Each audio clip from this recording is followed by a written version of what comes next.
Projeto Nosgor Sonora apresenta Contos Nosgorianos, A Montanha Proibida, de M. Selendorn. Capítulo 9. O Sussurro das Sombras. A voz que confunde, a voz que semeia a sombra. De Darlos até o Templo da Divina Tempestade, nas montanhas ao norte, a viagem de grifo era realizada em pouco menos de 1 hora. Porém, a cavalo, o trajeto levaria algumas horas, 2 ou 3, no máximo, mesmo cavalgando com os mais velozes cavalos domesticados. Os 5 cavaleiros haviam partido há algum tempo. Os espectadores do vilarejo de Darlos retornaram às suas atividades cotidianas. Alguns eram tecelões, outros agricultores, outros pescadores. A agitação e entusiasmo causados pela passagem da competição no vilarejo haviam diminuído. Os anões, que estavam prestigiando o evento, dentre eles Nalin, seu líder, voltaram às minas de Kelkard, lar dos anões. Os elfos, acompanhados de seu líder Nevitilion, permaneceram em Darlos. Quanto a Elgar, senhor dos humanos, este reuniu alguns familiares e conselheiros, pois partiriam em breve. "Preparem-se!" clamou Elgar, liderando a grande comitiva de viajantes. "Partiremos para a floresta de Acarã em alguns instantes." Em meio aos viajantes estavam as esposas e alguns filhos dos competidores, exceto Jankar, o único filho de Elgar sem esposa ou filhos. Todos estavam agrupados próximos à plataforma de onde partiam os grifos para os mais diversificados destinos. A plataforma ficava afastada do centro do vilarejo. Localizava-se próxima ao portão leste. A alta estrutura, construída com madeira bruta, tinha seu telhado coberto de palha. Para conseguir acesso ao topo, os viajantes deveriam utilizar uma larga escada. No alto da plataforma, um vasto salão estendia-se, com diversas baias, onde os grifos descansavam. A comitiva de viajantes estava dividida em 2 grupos. O primeiro, liderado por Elgar, partiria diretamente para a floresta de Acarã, ao leste. O segundo, liderado por Nevitilion, senhor dos elfos, partiria para o Templo da Divina Tempestade, ao norte. O primeiro grupo tinha como objetivo erguer o acampamento na floresta e organizar os preparativos para o final da segunda tarefa. O segundo grupo seguiria para o norte para encontrar com os competidores no templo e entregar-lhes o segundo item, fabricado pelos elfos, especialmente para a competição. Dentre o grupo de Nevitilion estavam os magos Galdor e Arnus. Os 2 homens, apesar de anciãos, eram imponentes e vivazes. Seus cabelos e barbas brancas, além de transmitirem sabedoria e experiência, conquistavam o respeito de todas as pessoas.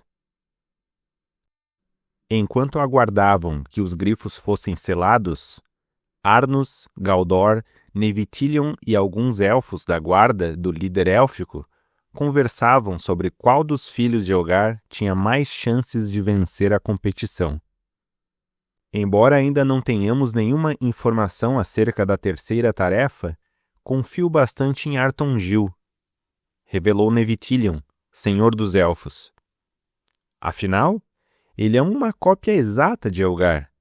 Os 2 são muito parecidos, tanto no modo de agir quanto no modo de falar." O tom do senhor dos elfos era de gracejo. Todos concordaram e riram. Realmente, Artongil era muito parecido com o pai, diferente de seu irmão gêmeo, por incrível que pareça, que era mais reservado e evitava estar entre grandes grupos de pessoas. Arnus, diferente do Senhor dos Elfos, apontava Egnaron como o grande e vitorioso. Grande Urso é forte, valente e bondoso, um exemplo a ser seguido. Galdor esteve calado e pensativo durante toda a conversa. Os últimos acontecimentos haviam o deixado bastante preocupado. O retorno de Zaros, com suas últimas descobertas, a inquietação e os receios de Elgar, as criaturas surgidas durante o trajeto da corrida de Bravamargem a Darlos, o estranho comportamento de Ankar. Todos os fatos apontavam para evidências que Galdor tentava evitar a todo custo. Ele deveria seguir o aviso de Zaros e impedir que a competição prosseguisse, antes que fosse tarde demais. Porém, o velho mago não sabia o que fazer. Pelo menos, não ainda. E quanto a você, Galdor? Indagou o Senhor dos Elfos. Quem você acredita que possa sagrar-se o grande campeão? Galdor esteve distraído, observando o horizonte.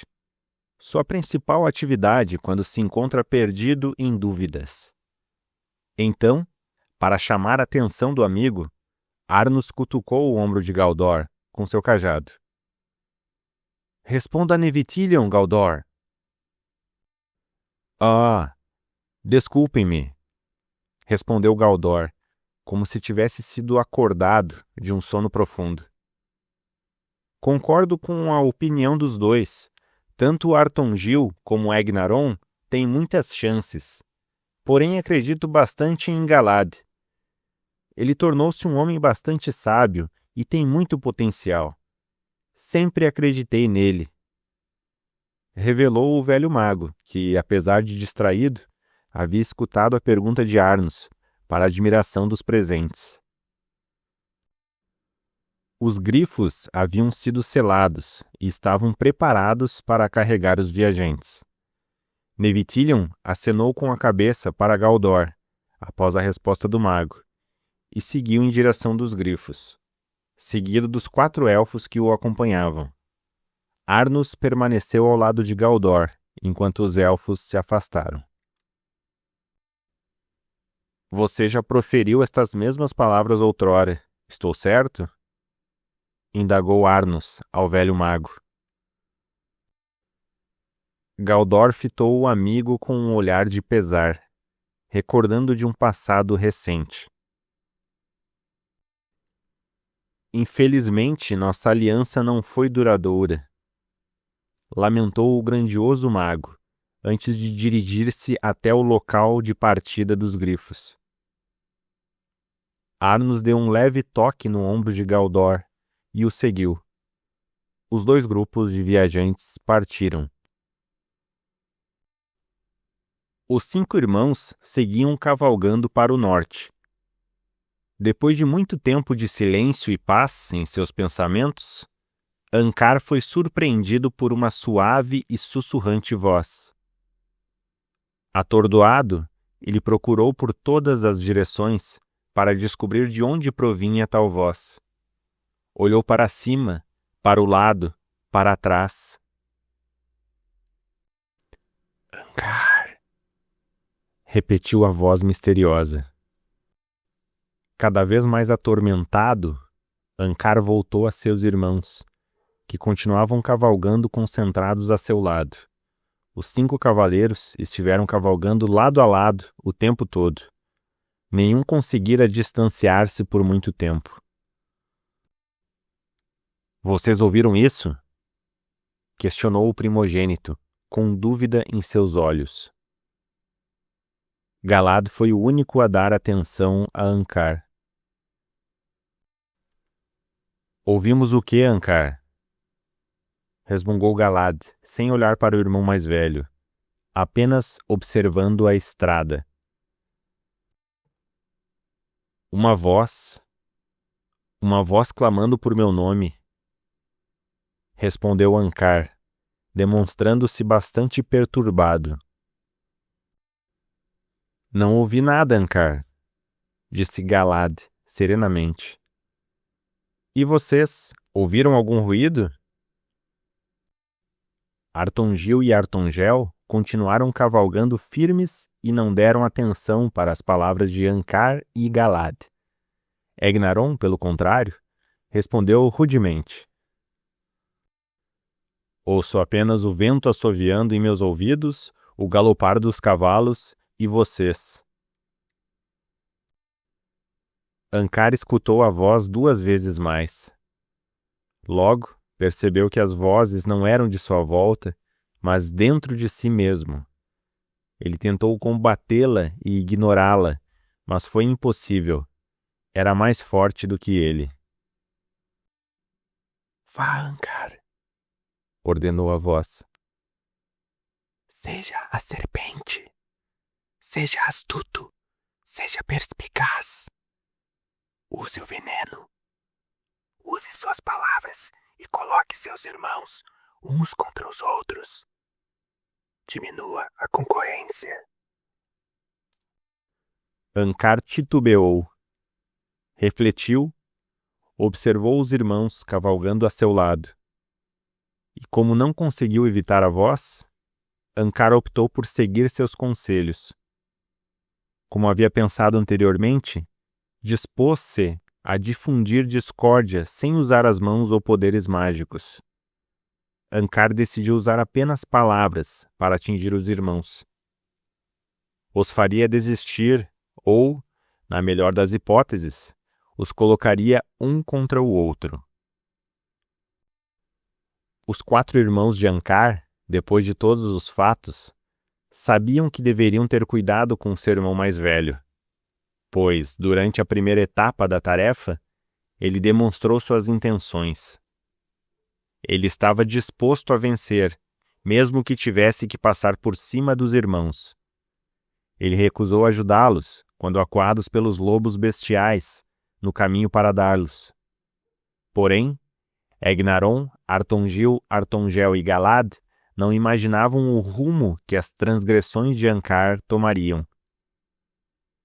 Galad ainda refletia sobre as inscrições no escudo de Ancar. Tens a astúcia instigante e mortal da velha serpente. Para ele, a serpente nunca representou bondade. Ele lembrava-se da fábula das feras, e a serpente, além de astuta, era ardilosa. Ela sempre buscou prevalecer sobre os outros animais. Ele é ardiloso como a serpente, temeu Galad. E ele temia com razão. Muito cavalgaram desde a última vez que Ancar falara sobre a tal voz clamando por seu nome. Então, a fim de incitar a curiosidade dos irmãos, o primogênito anunciou: Eu descobri um segredo sobre a competição. Os 4 irmãos ignoraram as palavras de Ancar. Eles estavam focados na corrida e na estrada. Contudo, Ancar sabia, a curiosidade de Galad era muito grande e ele não suportaria dúvidas por muito tempo. Após instantes apenas de galopes, inocente e duvidoso, Galad quebrou o silêncio. O que você descobriu, Ancar? Eu ouvi de alguns emissários de Aldaril e Kelcard que nosso pai quer que duelemos na terceira tarefa. As palavras de Ancar, que antes não afetaram Egnaron e os gêmeos, desta vez tiveram um efeito instantâneo. Todos se perguntaram com surpresa em suas faces e fala: Um duelo entre nós? Como? A tarde ensolarada chegava a seu ápice. O sol brilhava com mais força e intensidade do que horas antes. A nuvem de poeira nascida da cavalgada, erguia-se imponente atrás dos 5 competidores. A corrida seguia plena, assim como o plano de Ankar. Sim, um duelo. Nosso pai deseja que lutemos uns contra os outros, para que no fim seu sucessor seja o mais forte. Perguntei-me muitas vezes se deveremos ou não lutar. Então, Ankar fez uma pausa estratégica em sua fala. Dizem que instantes de silêncio dão mais seriedade às notícias. Logo, prosseguiu. Caso não acreditem em minhas palavras, o escudo que recebemos é uma prova disso. Os próximos itens que nos serão entregues são um arco e uma lança. As palavras de Ankar foram como golpes acertados nas cabeças de seus irmãos. Sua tática para atingir a mente ao invés dos corpos havia funcionado perfeitamente. Ele pôde comprovar. As feições de espanto estampadas nos rostos dos irmãos demonstravam que eles haviam sido enganados com primor. Grande Urso, perplexo com a informação, tratou de investigar a fundo, ainda descrente do que acabara de ouvir. Como você poderia saber disso, Ankar? Quem poderia saber? Como alguém teria conhecimento disso, se nosso pai não revelou a terceira tarefa a ninguém? Eu ouvi isso diretamente de um elfo e de um anão. Ouvi enquanto comentavam um com o outro. Eles participaram da fabricação das armas. É terrível, eu sei, mas é a pura verdade. Respondeu Ankar, demonstrando profunda convicção em suas palavras. Impossível! Esbravejou Artongil, descrente. Como nosso pai poderia arquitetar algo assim? O silêncio se abateu sobre os 5 competidores. As montanhas apontavam no horizonte, mais altivas e desafiadoras do que mais cedo. As palavras de Ankar repetiam-se incessantemente na mente de seus 4 irmãos. Então, inesperadamente, um dos cavaleiros acionou as rédeas de seu cavalo em movimento de parada. Ankar e os outros 3 irmãos pararam seus cavalos adiante, a fim de entender o que estava acontecendo. Galad era quem havia parado seu cavalo bruscamente. Ele demonstrava decepção e tristeza em sua face. Logo, desceu do cavalo e começou a andar, desolado e atordoado, de um lado para o outro. Preocupado com Galad, Egnaron pulou das costas de seu cavalo e correu ao encontro do irmão, que demonstrava bastante desespero e indignação. O que aconteceu, Galad? O que está fazendo? Indagou Egnaron. Vamos! Temos um longo caminho pela frente, disse o irmão corpulento, tentando entusiasmar Galad, visivelmente abatido. Galad olhou fixamente nos olhos do irmão e então falou. Você não percebe, grande urso? Nosso pai quer que nos matemos pelo poder. O que quer que façamos, estaremos sendo inimigos um dos outros. Pergunto-me se isso é realmente necessário para tornar-me líder de meu povo. Começo a pensar que nada disso vale a pena, irmão. Liderança, poder, são ideais tão vagos. Grande Urso parou face a face com Galad e pôs as mãos em seus ombros. Na tentativa de acalmar o irmão, disse: Acredito que o intuito de nosso pai é apenas que demonstremos bravura, Galad. Temos de mostrar nossa coragem, virtude de nosso povo. Talvez a intenção de nosso pai não seja tão... Egnaron parou, refletiu e então continuou lentamente. Não seja tão má como aparenta. Seja lá como será esse duelo, certamente não precisaremos lutar até a morte. Poderá ser uma luta por pontos, ou talvez... Lutar, Egnaron? Eu não sei lutar. Nunca segurei uma lança ou um arco antes. Como lutarei? É inútil continuar com essa loucura. Não adianta competir e lutar por poder. Estou desistindo, grande urso. Vá, siga com os outros. Voltarei para Darlos. Está perdendo o juízo, Galad? Esbravejou Egnaron, fitando Galad no fundo de seus olhos. Veja tudo o que passamos juntos. Como irá desistir agora? Lembre-se da inscrição em seu escudo. Guiado pela determinação e inteligência do lobo selvagem. Onde está sua determinação? E onde está sua inteligência para pensar? Veja o que está fazendo. Vamos, esqueça das palavras de Ankar e continue. Não temos informações suficientes sobre esse duelo. Não podemos acreditar cegamente em Ankar. Ele pode estar tentando nos enganar. É inútil, irmão, lamentou Galad. É inútil continuar. As palavras do escudo não passam de palavras ao vento. Palavras de druidas élficos sem uma gota de senso. Eu não acredito mais. Penso que nunca acreditei. Eu não posso continuar. Não desejo tornar-me inimigo de meus irmãos. O que nosso pai elaborou não é justo. Vai contra meus princípios e meus ideais. Devo desistir antes que seja tarde. Boa sorte a vocês. Relembrem a força de seus nomes. Galad tocou o ombro do corpulento irmão. Deu uns passos adiante, subiu em seu cavalo, deu meia volta e seguiu para o sul, para o vilarejo de Darlos. Egnaron pôs-se à frente do cavalo do irmão, tentando impedi-lo de prosseguir. Porém, foi inútil. Galad desistiu da competição e partiu. Nem sequer olhou para trás.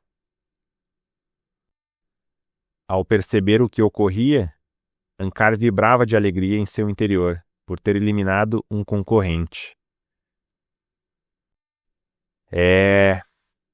Iniciou o primogênito, em tom de desprezo. Parece que Galad é o único sensato entre nós. Ele desistiu.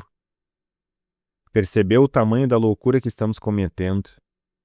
É uma pena, porém agora todos os remanescentes têm mais chances de vencer. Disse Ankar aos gêmeos, Artongil e Artongel, que estavam parados a cavalo, em seu lado. Os gêmeos entreolharam-se como se estivessem lendo os pensamentos um do outro.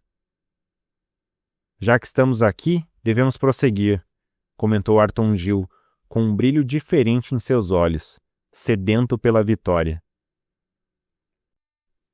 Creio que seja o menos errado a fazer, completou o irmão gêmeo Artongel. Não temos saída, disse, com uma chama de vigor queimando em seus olhos também. Os três, parados mais adiante de onde Egnaron estava, o chamaram para que prosseguissem. Tinha um longo caminho a percorrer pela frente, e a única coisa a fazer por Galad era lamentar.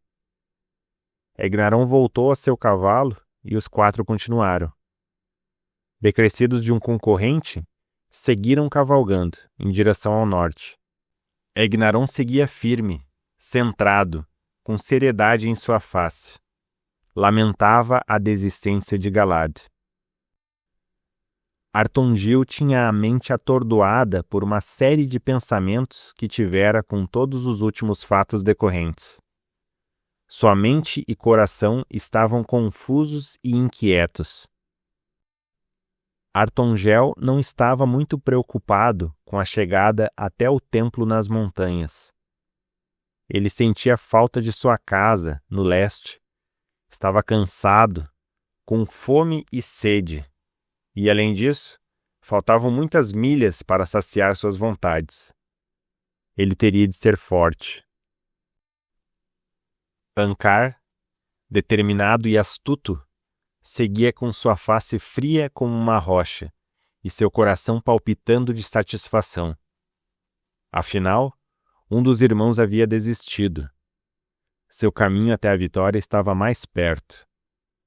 As palavras de serpente haviam sido venenosas e letais. A satisfação era visível em seu rosto frio e sombrio. Com influência da misteriosa voz em sua mente, Ankar se tornava cada vez mais sombrio. Fim do capítulo 9.